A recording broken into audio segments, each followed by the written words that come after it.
doing his fourth project. That's how good this member is. So our next speaker began his Toastmasters career at San Diego 7 just this April.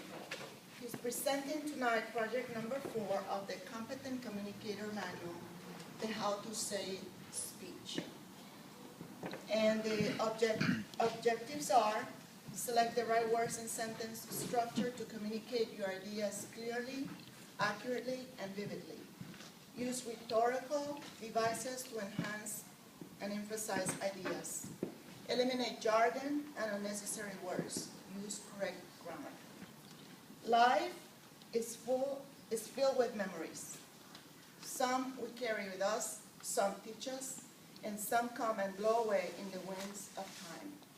But the constant in all our memories are the places we rest our heads and call home. Please help me welcome Justin Lee in Moving In and Out of Memories, Moving In and Out of Memories by Justin Lee. All right.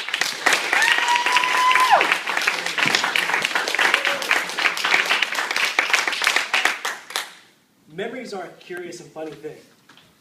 They stir up a lot of emotions, a lot of feelings, some of which get carried away, and some of which that stay with us. I'd like to share with everyone some stories from my past and some memories that I've had over the years in the places that I've lived. To share where I am right now, I'm about to leave and move into a new place. Move away from a place that I've called home for the last 6 months, happily. And now, looking into the future and kind of wondering where things are going to go, and moving all my stuff and packing away all my things, it's really made me think back. And so I'd like to share with everyone just some of the things that I've gone through, some of the experiences, some of the memories I've had, and a couple of things that I've learned along the way. So growing up as a kid, my parents were always about moving up. And so before college, I remember we moved into 3 different homes during that time. Each came with different sights, different views out the window, different smells, different relationships with nature that was there. And I remember the feeling I had when I realized that I was going to be leaving it. Walking into my room, closing that door, and having that feeling of, this is my domain. I'm sure we've all felt that before. And when I realized that I was going to be leaving for college, somewhere different, somewhere far away, I was a little bit scared, but a little bit excited as well. So I transferred from a JC to UC Riverside, and I moved into apartment living in a dorm. It was like a dorm apartment situation. And as we can all imagine, it was very exciting. But because it was a dorm, it really never felt like home. I remember I had a roommate who did not like me at all. And I learned a lot of things at that place. You know, working with people that were different from me.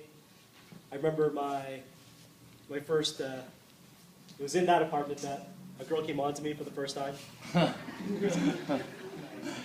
It was nice.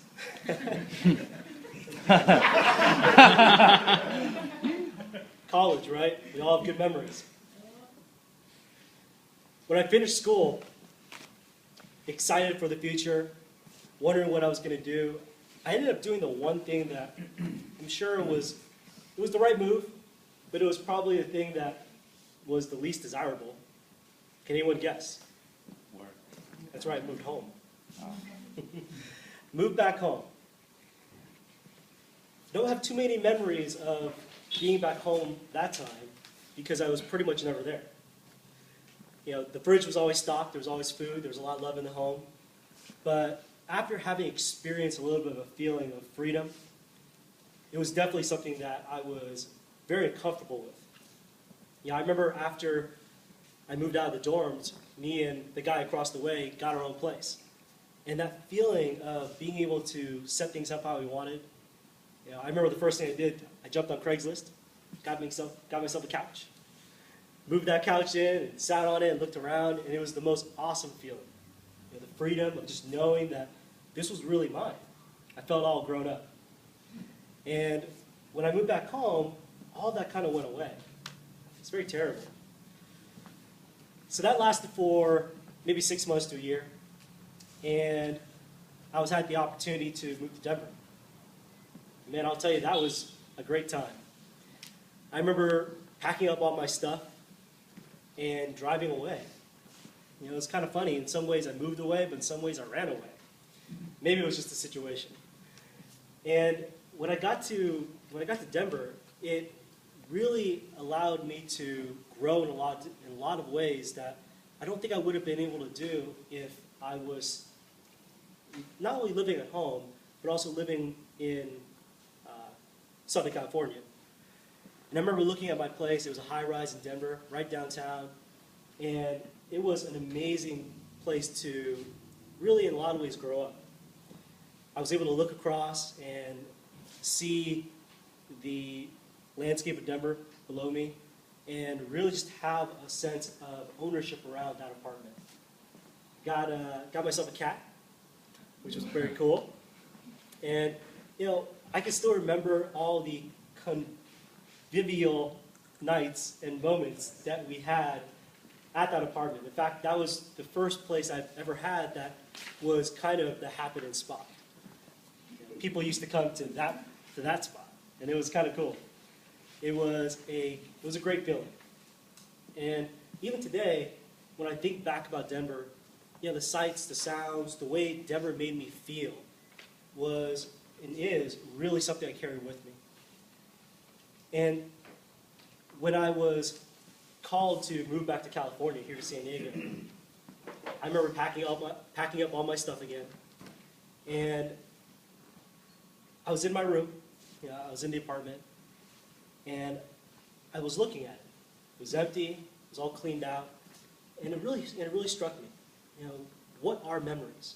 You know, they're kind of funny, aren't they? You know, where do they actually exist? Are they in this empty room? Are they in our furniture? Are they in our stuff? Are, you know, our flair in our home? And I realized, and it hit me, that very soon there would be someone new that would be living there. And they'd be moving in their own memories as I was moving my own out. When I moved to California, I ended up in a sleepy place called Pacific Beach. Ended up living in 4 different places before I moved here to North Park. And each place had a different feeling. It was amazing. Some place, you know, one of the places I can remember, you know, it ended up being a little bit of a cave. It kind of sucked me in. Whenever I went home, I'd never left. Just watched a lot of Netflix. And some of them were very open, and there was a lot of movement, you know, by the beach, a lot of wind. You know, nature's really an important aspect of where we live. And, you know, I remember now, you know, when I moved away from the beach and around to these areas, you know, there's such a different feeling in the memories that I had around living in those different places. You know, I can still close my eyes and think and feel how those places made me feel. And it's exciting to think of now having some of these realizations of what kind of places we can create for ourselves and the places we're going to live next. You know, and I guess what I've realized is that the places that we live come with the emotions, they come with the feelings. And those are the things that we take with us that make a place that we live more just a place where we hang our head, where we lay our head and hang our hat. Thank you.